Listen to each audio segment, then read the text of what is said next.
अस्सलाम वालेकुम। जो ऑर्गेनिक कंपाउंड्स कैरेक्टरिस्टिक्स है तीन, इससे पहले हम एक जो है पोर्शन में पढ़ चुके हैं। बाकी तीन जो है या चार जो इधर पढ़ेंगे। तो पहला इसमें से जो है नंबर 4 जो है वो है सॉल्युबिलिटी। सॉल्युबिलिटी सॉल्युबिलिटी क्या है? Let me tell you. जिस तरह इससे पहले हमने आयनिक कैरेक्टर में पढ़ा कि भाई आयनिक कैरेक्टर में होता यह है कि इसमें तकरीबन तमाम बॉन्ड्स कोवेलेंट है और मेजॉरिटी ऑफ द कंपाउंड्स जो है वो कोवेलेंट इन नेचर है और नॉन पोलर है। तो याद रखें कि लाइक डिजाइन लाइक वाली प्रॉपर्टी जो लाइक डिसॉल्व्स लाइक की जो इस्तिलाह है वो यहां पर इस्तेमाल होगी। यानी नॉन पोलर जो है नॉन पोलर में जो है ज्यादातर नॉन पोलर का कंपाउंड लाइक ग्रीस जो है, ऑयल जो है, या इसके अलावा और ऐसे ऑर्गेनिक कंपाउंड जो कि नॉन पोलर है, जिस तरह मीथेन है, जिस तरह इथेन है, डीकेन है, वैक्स है, ये सारे के सारे CH2। इसके अलावा जो है CCl4 यानी कार्बन डाइसल्फाइड, कार्बन टेट्राक्लोराइड,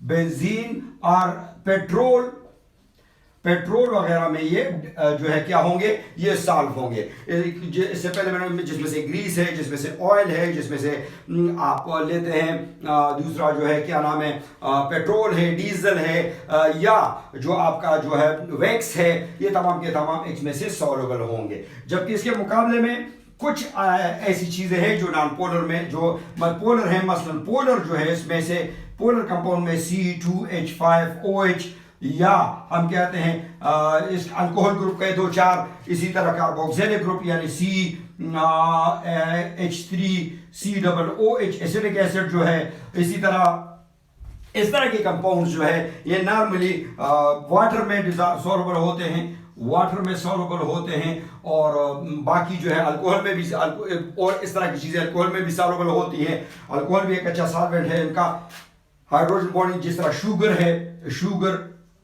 है, जिस तरह ग्लूकोज है, जिस तरह जो आपका है फ्रक्टोज जो है, जिसे आप हनी कहते हैं, फ्रक्टोज जिसे आप हनी कहते हैं, ये सारे जो है वाटर इसमें सॉल्युबल है वाटर में भी। और C2H5OH जो है एक अच्छा सॉल्वेंट है, इसमें ये सॉल्युबल है।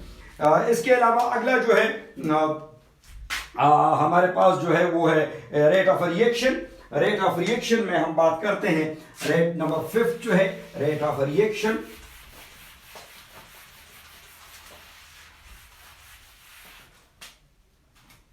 रेट ऑफ रिएक्शन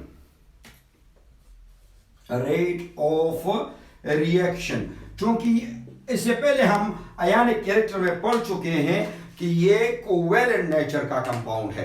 तो कोवेलेंट नेचर में लेट्स से मैं आपको बता दूं, कार्बन है, दूसरे कार्बन के साथ क्या करता है, इलेक्ट्रॉन शेयर करता है। ये इसने इलेक्ट्रॉन शेयर की, इसने इलेक्ट्रॉन शेयर की, ये इस तरह इसने हाइड्रोजन के साथ शेयर की, इसने हाइड्रोजन के साथ, ये हाइड्रोजन के साथ, यहां पर हाइड्रोजन के साथ, यहां पर हाइड्रोजन के साथ, यहां पर हाइड्रोजन के साथ। देख ले इसमें से क्या हुआ, शेयरिंग ऑफ इलेक्ट्रॉन हो गया। हर जगह शेयरिंग ऑफ इलेक्ट्रॉन जो है वो हो रहा है, शेयरिंग ऑफ इलेक्ट्रॉन जो है वो हो रहा है। तो इस शेयरिंग ऑफ इलेक्ट्रॉन को हम क्या कहते हैं, हम कहते हैं कि ये स्लो होता है। शेयरिंग ऑफ इलेक्ट्रॉन जो है वो स्लो होता है। फिर साथ ये कि ये बॉन्ड टूटते हैं, नए बॉन्ड बनते हैं, और फिर शेयरिंग ऑफ इलेक्ट्रॉन होती है, फिर ब्रेकिंग डिकम्पोजिंग और ये सारा कुछ, तो इसमें से वक्त लगता है। तो याद रखें कि ये जो है चूंकि शेयरिंग ऑफ इलेक्ट्रॉन पर बेस करते हैं, शेयरिंग ऑफ इलेक्ट्रॉन पर ये बेस होते हैं, इस वजह से ये थोड़े से स्लो होंगे। आयनिक कोवेलेंट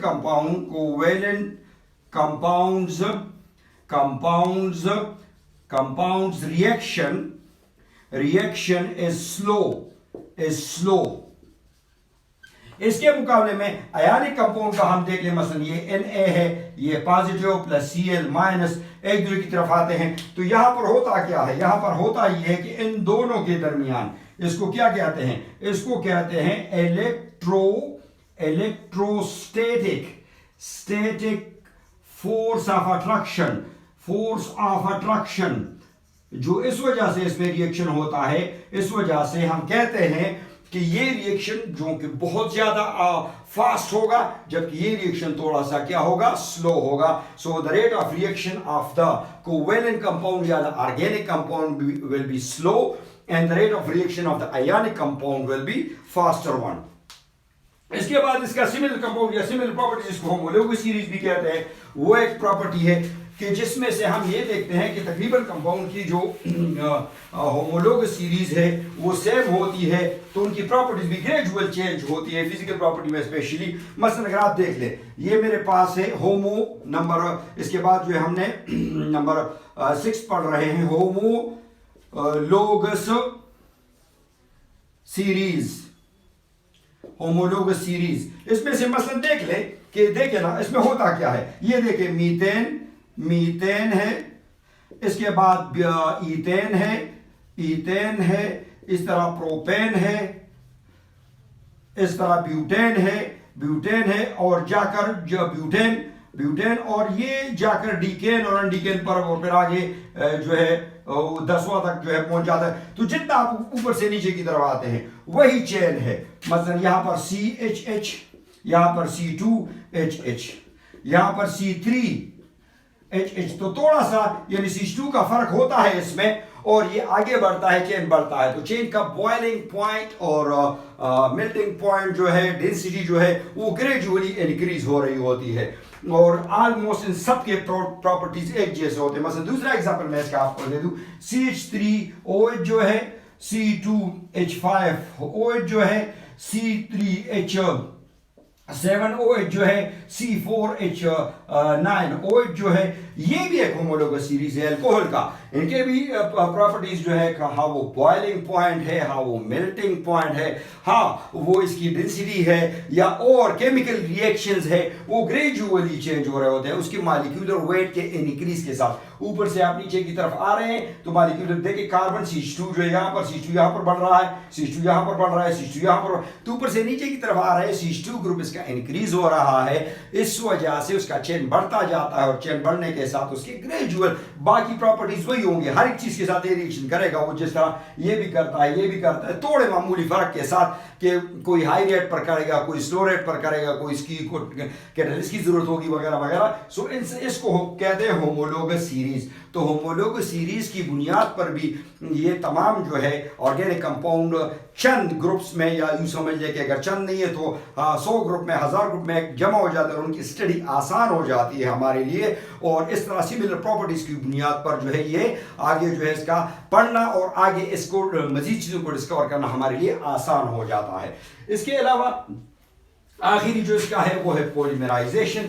ये पॉलीमराइजेशन भी काज करता है. जिस तरह इब्तिदा में आइसोमेरिज्म में मैंने आपसे कहा कि मॉलिक्यूल आपस में, या जो इससे पहले कैटिनेशन में मैंने आपसे कहा था कि पॉलीमराइजेशन हम आगे डिटेल में पढ़ेंगे. तो पॉलीमराइजेशन जो है वो यहाँ पर तो डिटेल में नहीं पढ़ी जा सकती, ये हम जाकर आगे चैप्टर्स में बड़े डिटेल से पढ़ेंगे इस चीज को. लेकिन यहां पर मैं सिर्फ इतना कह दूं कि ये एक मॉलिक्यूल बन गया, ये पूरा मॉलिक्यूल बन जाता है, ये दूसरा पूरा मॉलिक्यूल बन जाता है, ये तीसरा पूरा मॉलिक्यूल बन जाता है. तो ये मॉलिक्यूल एक दूसरे के साथ जो है बॉन्ड हो जाते हैं, इस तरह कोवेलेंटली बॉन्डेड हो जाते हैं. तो इसका एक जो है पॉलीमर बन जाता है, polymer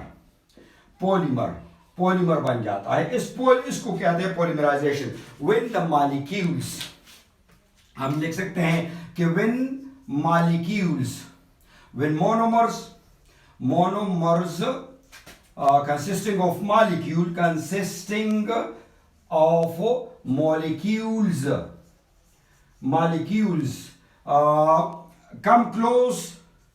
come close to each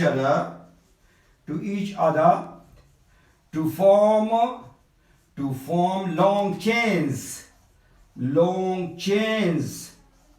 इसको पॉलीमराइजेशन कहते हैं. सिंपल एग्जांपल हम यूं ले सकते हैं. मसलन ये मेरे पास है C, डबल बॉन्डेड C, ये हाइड्रोजन है, ये हाइड्रोजन है, ये हाइड्रोजन है, ये हाइड्रोजन है. इसी तरह मेरे पास इसके साथ दूसरा मॉलिक्यूल जो है वो भी वही है, C, double bonded C, H और H. इसी तरह मेरे पास तीसरा मॉलिक्यूल भी यही मॉलिक्यूल है जो है इसके साथ ये जो है हम इस तरह लिख सकते हैं सी डबल बॉन्डेड सी, इधर हाइड्रोजन, इधर हाइड्रोजन, इधर हाइड्रोजन और इधर हाइड्रोजन। ये इस तरह भी बढ़ जाते हैं, मजीद आप लगा सकते हैं, इस तरह भी मजीद आप लगा सकते हैं। और अब मॉलिक्यूल्स भी, इन मॉलिक्यूल्स में क्या होता है, ये बॉन्ड टूट जाता है, ये बॉन्ड टूट जाता है इस तरह, इसमें ये बॉन्ड टूट जाता है, इसमें ये बॉन्ड टूट जाता है, और ये कार्बन जो है इस कार्बन के साथ, ये कार्बन इसके साथ बॉन्ड बन जाता है। और इस तरह मेरे पास ये कार्बन सी, इसके बाद ये जो है कार्बन,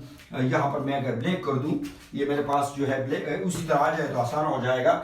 ये अगर मैं ब्लैक कर दूं, ये मेरे पास कार्बन इसके बाद जो है यहाँ पर हाइड्रोजन हाइड्रोजन हाइड्रोजन हाइड्रोजन, ये यहाँ लगेगा, ये हाइड्रोजन ये हाइड्रोजन ये हाइड्रोजन ये हाइड्रोजन। अब ये कार्बन जो है इस बॉन्ड के साथ यहाँ पर लग गया, इसके साथ लग गया, इसके साथ लगने के बाद ये कार्बन जो है ये इस तरह हो, कार्बन और कार्बन, ये हाइड्रोजन ये हाइड्रोजन ये हाइड्रोजन और ये हाइड्रोजन।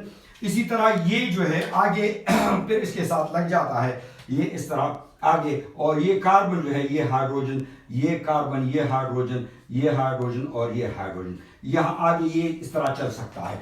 इसको हम कहते हैं पॉलीथीन, पॉली ईथीन, जबकि ये ईथीन है, इसको ईथीन कहा जाता है, ईथीन। तो ये भी ईथीन मॉलिक्यूल, ये भी ईथीन मॉलिक्यूल, ये भी ईथीन मॉलिक्यूल, और इस तरह ये एक लॉन्ग चेन इसका बन जाता है, इसको पॉलीमर कहा जाता है।